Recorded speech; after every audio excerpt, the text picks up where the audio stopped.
Now we will take up Buddhism. Just a brief history. Buddhism was founded by Siddhartha of the Gautama clan about 560 to 480 BC. And you'll note the question mark because there's some question about those particular dates and that span of time. Um, However, it is pretty conclusive that within that period, uh, Buddhism was founded. Uh, Siddhartha was the son of a Raja, remember, at the top of the class system, who tried to keep um, Buddha or Siddhartha from seeing four sights: a dead body, an aged person, a diseased person, and an ascetic monk. Siddhartha's father was convinced that his son uh, would be a very literate, powerful, uh, well to do individual, and that in order for that to be the case, he needed to be protected or shielded from all of these more negative sights and phenomena. He was married, Siddhartha, at the age of 19 and ultimately had one son. As noted, he did live a very privileged youth, devoid of the ugly side of life or all of the things that his father worked hard to keep him from seeing. But at age 30, uh, with age and maturity, he began to understand that life was not always good and beautiful. He saw things that really dispelled that idea. And ultimately, so concerned by it all and wanting to know why this ugliness appeared, why people struggled so, he abandoned his family and he began a quest for life's meaning, or as he would term it, enlightenment, which obviously gives rise to the term Buddha, which means enlightened one. He tried several avenues for enlightenment: knowledge taught by a guru, extreme, almost over the top asceticism, but none of those things seemed to work for him. He was simply repeating what was before him in the Hindu world in which he was a part. One evening during a meal at a tavern, however, he was ridiculed by five former friends, people who had known him in his privileged state and had known of his declared quest for enlightenment and some of the avenues he had taken to try to achieve that. And they ridiculed him for feeding himself uh, in this tavern. Um, he was upset. He left, went on with his activities, ultimately finding, or at least to his belief, that he simply was not able to do what he had set out to do, that this quest or path for enlightenment that was satisfactory to him was all but impossible. So the legend is he sat down under a fig tree to meditate again on these issues. And it was while there, while after viewing several things and individuals go about their work, the answer came to him, he said. He discovered that life is an endless cycle of birth, life, and death. This cycle, he said, creates desire, and that's a very important word, desire, that causes karma, causes us to do things to satiate that desire that may be both good and evil. So it begins to feed this karma system. And that in turn places fetters on people as they seek and try, fail, become discouraged, uh, try more and more desperate things. Uh, Karma, most times negative karma, begins to build up. Life becomes more and more miserable as one anticipates having to do all of this over again. And this places fetters, it restricts life and the full expression of people. Enlightenment, he said, is found when one overcomes desire. Because if one overcomes desire, they'll not take measures to feed that. He found his 5 friends ultimately, and he preached to them or taught them his primary discovery, those steps or those things prohibiting enlightenment and the process of life.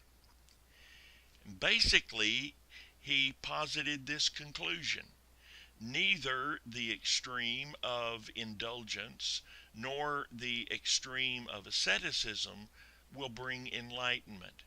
Instead, one must find a middle way. And it's in this middle way that one discovers how to overcome the desire that's the culprit or the problem all along. These 5 men, along with Siddhartha, formed the first Buddhist monastery. They converted, and the first monastery was. Some of the teachings of the Buddha. Siddhartha understood life in a Hindu manner. He was raised a Hindu. He lived in a Hindu culture and Hindu context. So he understood things in a Hindu manner, but differences developed based on his discoveries. First, in Buddhism, he stopped all animal sacrifices. Second, while he was not an atheist or an agnostic, while he did believe in the gods, he said the gods are irrelevant. So he taught indifference to them. Just don't worry about them. The gods are of no use, he said, in finding enlightenment. Siddhartha instead espoused 4 noble truths, as they're referred to today, as the basis of all his teachings.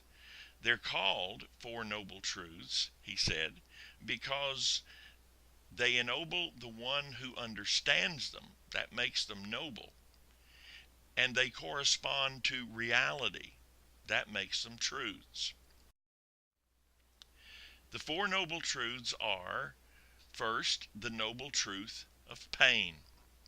To live is to suffer. Accept it, deal with it, it's inescapable. To do otherwise is impossible. There are 2 ways in which one can suffer: physically and psychologically. Then there is the noble truth of the cause of pain. Suffering, he said, is caused by cravings or extreme desires. But he said getting what we want is no guarantee of happiness. So humans need to modify their wantings. Third, the noble truth that suffering may be overcome and happiness attained. We must learn to give up useless cravings and learn to live each day without restlessness or selfishness, enduring life's difficulties without hatred or anger. Suffering is made a state of mind. Happiness becomes a state of being. So we don't escape the suffering, but it's simply a state of mind that can be altered as we learn and grow and are enlightened, and happiness then can become the state of being, according to Siddhartha. With these realizations, then, nirvana is achieved. Nirvana is defined as a dimension transcending time and space, where there is no movement, aging, or dying. It is infinite, eternal, and without causation. There are no boundaries, no concepts of self or non-self. It is an experience, not a place, of great happiness. Later, it would be defined as basically oblivion.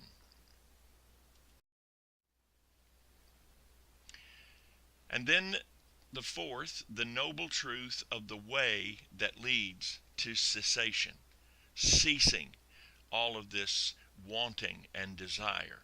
It is an eightfold path, Buddha said. Right views, a perfect understanding of the truth of existence, getting rid of the maya, the ignorance. Second, right intention, a willingness to achieve enlightenment. Third, right speech, saying all that is required and nothing more. Next, right action, doing all that is required but nothing more. Fifth, right livelihood, being a monk or a nun. Right effort, directing one's efforts properly. Right mindfulness, meditating properly. And right concentration, maintaining continuous focus. In Buddhist thinking, everything needed for a good and proper existence is encapsulated in this eightfold path. The person who follows the path according to Buddhism will break the bonds and achieve release from the cycle, which is nirvana. In this state, desire or cravings will be extinguished, or, as he said, snuffed out like a candle.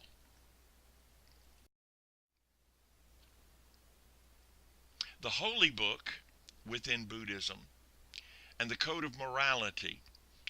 The holy book is the Tripitaka.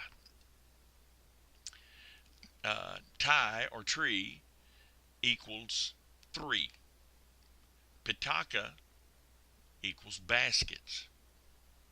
The Tripitaka is actually a multi-volume set of books, or baskets, or baskets in which these books and the knowledge in them are held. Each book is in 3 parts, including the teachings of Buddha, sermons by others, and commentary on it all. The most important books are in section 1, the Dhammapada. It's the way of truth, or the verses of truth. This is 423 verses written by Siddhartha. The books were not fully written until 100 BC in Sri Lanka.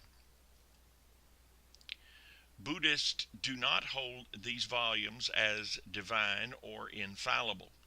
They're only the teachings of a great man that should be judged against one's own experience. So what we have in the Dhammapada are these verses written by Siddhartha over time, the time of his life, and then compiled over a period of time, or fully written by the scribes that wrote them, transcribed them, about, as I said, 100 BC in Sri Lanka.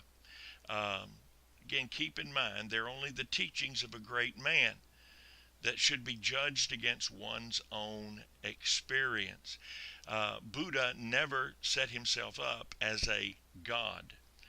He was a philosopher. He was a teacher. He was a religionist, but he never ascribed to himself any form of divinity or deity. So there was always this element that says, your experience is as valid as mine, Siddhartha would say. Here is what I know and I have experienced to be true. Here is the path that I follow. Here's what I believe will work for all humanity. Now, you read these things, you study these things, and you see how it works out in your own life experience.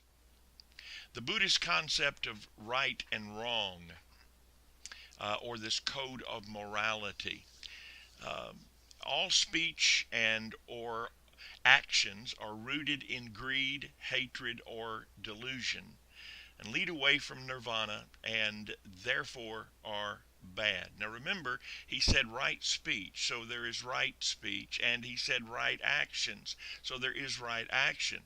But what makes the speech wrong, full of greed, hatred, or delusion, and what makes the actions do the same thing, is when we not say more than is necessary.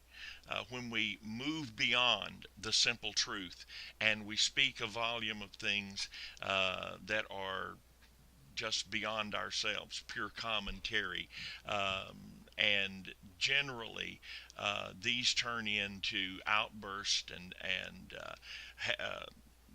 angry words, so forth and so on, which lead to delusion and lead us away from nirvana. Ethics based on self understanding are stronger than those based on command. So everything is based on what you do and how well you know yourself and what yourself is directing self to do. That's more important than listening to a command, according to Buddhism. The five precepts of Buddhist morality are these: avoid killing or harming living beings, avoid stealing, avoid sexual misconduct, avoid lying, avoid alcohol and other intoxicating drugs, and until nirvana is achieved, the mind, with its preferences and abilities at the time of death, reestablishes itself in a fertilized egg to live again. This is rebirth more than it is reincarnation. So keep this in mind as a distinguishing mark between the fundamental beliefs of Hinduism and Buddhism. Hinduism believes in reincarnation, that simply through this mystical movement, the individual comes back into this life as something other in a new form of body or being. Rebirth here means exactly that. That the individual, knowing what they know now, knowing how, with their personality traits and abilities and things of this nature, all of that still part of the basic DNA, we might say, uh, gets reestablished in a fertilized egg in a woman somewhere, uh, and then is born, reborn. Um, and it could be that anywhere in the world. Primarily, it's believed to be close to where they died, but it could be anywhere. It just simply takes up residence. All of those traits, all of the things that made that person the person, all of their memories and so forth, take up residence in this fertilized egg and born to a new family. A fundamental belief of Buddhism then comes down to this: we do not believe in God because we believe in man. Every person is precious and may attain Buddhahood. No one can save us but ourselves. No one can and no one may. We ourselves must walk the path, and Buddha shows the way. Um, One of the things that you'll see there is, of course, a very atheistic position. Um, Buddhism, modern Buddhism, the Buddhism of the day, does not recognize gods, the existence of gods. Now, again, Siddhartha was not an atheist, but as happens so often with religious movements and development, the disciples, as they continue to be born, to think, to become part of the movement, begin to re-examine and offer new thoughts with regard to the religious teachings, and may depart from the founder in certain ways, as has been the case with Siddhartha. He is still revered. Buddha shows the way, but not only is he not regarded as a god, there are no other gods in this religion.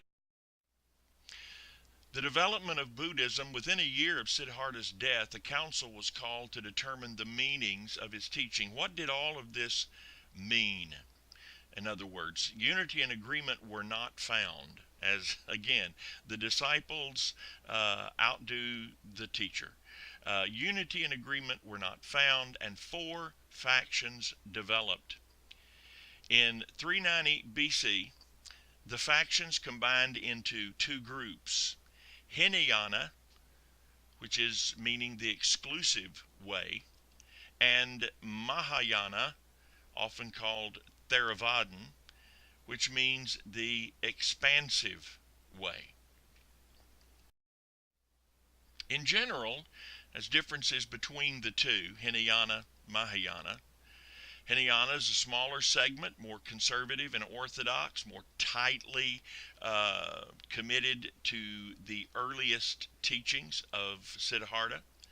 Mahayana is the largest segment of Buddhists worldwide, and it is much more liberal in its teaching and understanding. Hinayana is known as the small boat or raft. Mahayana is known as the big boat or raft. Hinayana is dominated by the Theravada school of thought, thus Theravadan, which refers to the tradition of the elders, with Siddhartha being the prime elder. In Mahayana, there are numerous schools of thought, and no one school dominates. Looking first at Theravadan Buddhism, it's closest to the original teachings of Buddha, as I said. It's located mainly in Sri Lanka and throughout Southeast Asia.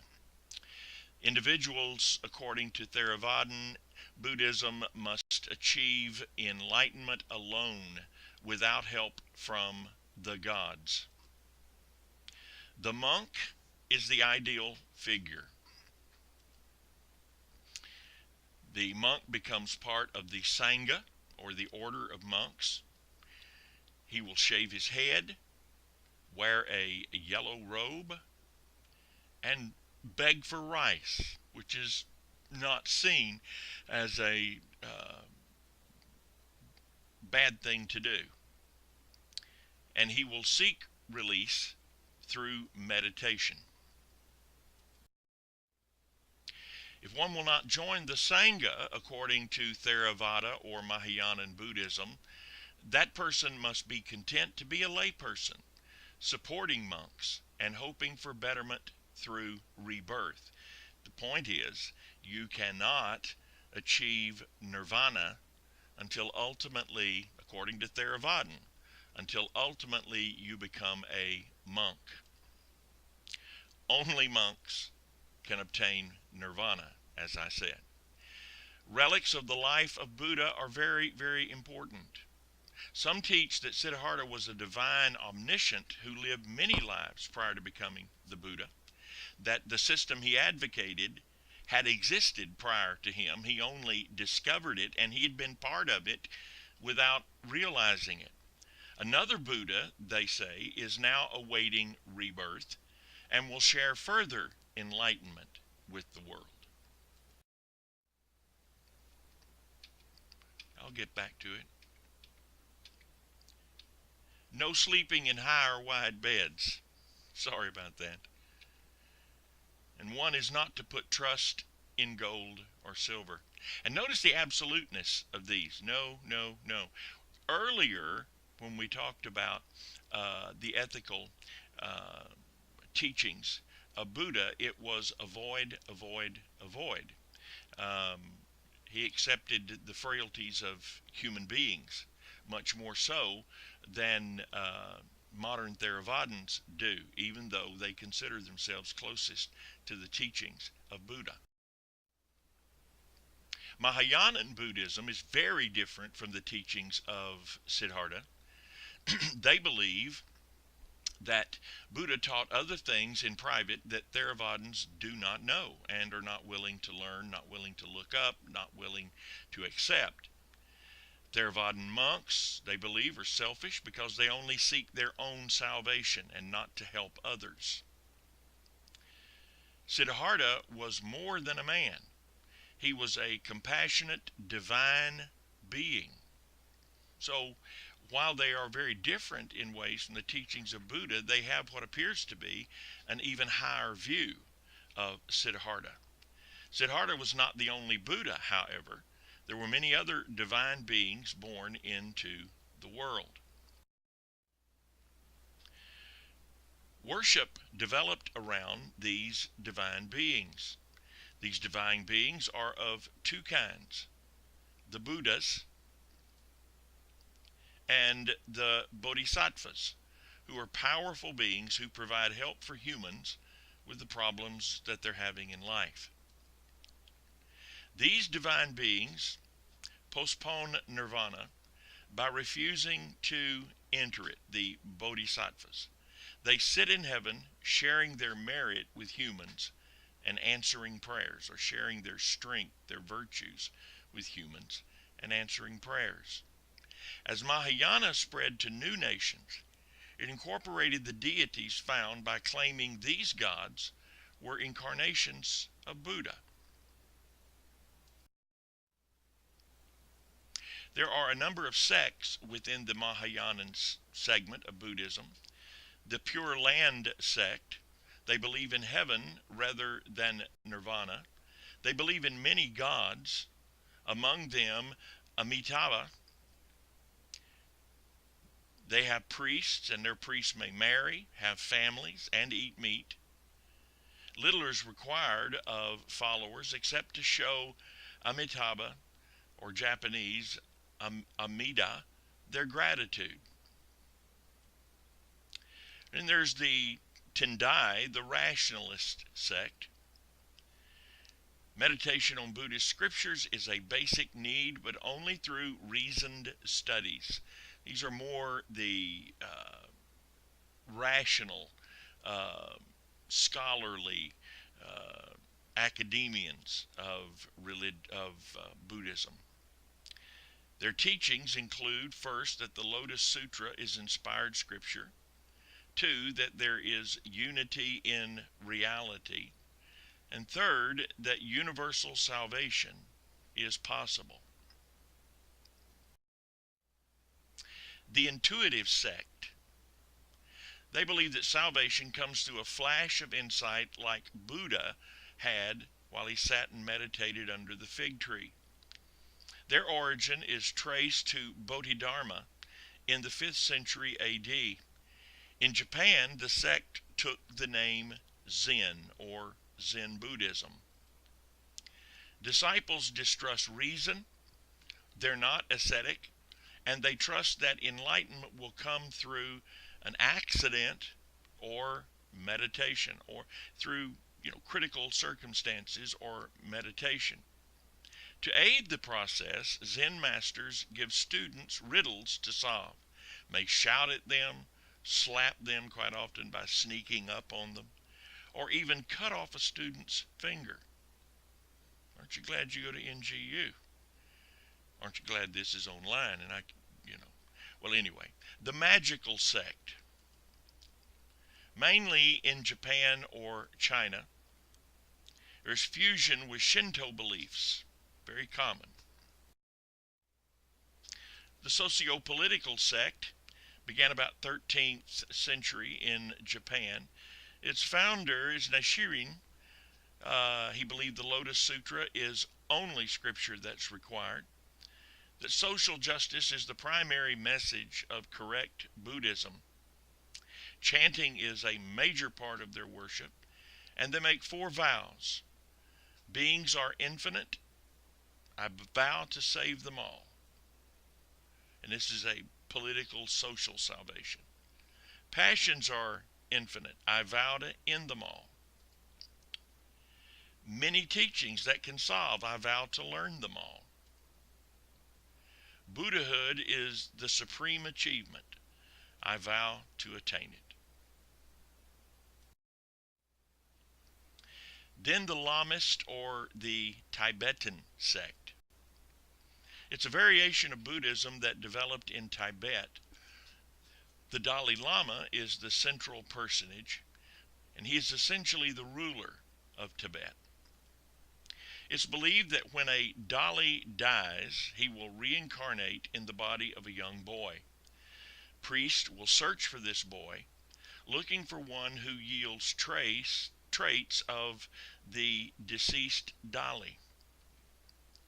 When found, this boy begins a long process of preparing to lead a nation. Lamists rely on magical practices that originated in pre-Buddhist times, and tantras, or manuals that teach magic words and spells. They teach a human duality, that there is in every individual both male and female. Certain phrases are used to focus spiritual energy, to ward off evil, and attain good fortune. For example, Om Mani Padme Hum, meaning the jewel of the lotus, Hum. Om Mani Padme Hum. The utilization of a prayer wheel cylinder.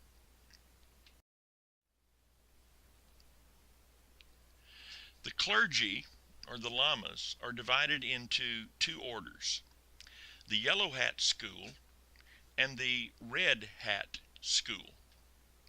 The Yellow Hats are the highest order, and they're ruled by the Dalai. The Red Hats are adherents of the Bardo Thodol, which is the Book of the Dead, the Bardo Thodol scriptures. Bardo is a dreamlike state lasting 49 days following a death, where ultimate destiny is determined. Priests of this order assist dying people through the death experience, or it's believed, through what's contained, the chants, the rituals, and so forth in the Book of the Dead, through this crossover experience, and determining where that crossover will lead. There's a theoretical abstraction of complete emptiness replaced by absolute compassion. In other words, all ideas of this emptiness that we're trying to overcome is put aside, and the emphasis is on absolute compassion, that our purpose, our reason for being, is to be good, to be compassionate. That's the way that goodness is marked. Just be good, be compassionate, be caring, and all else will take care of itself. There's a multiplication of divine beings into three main groups.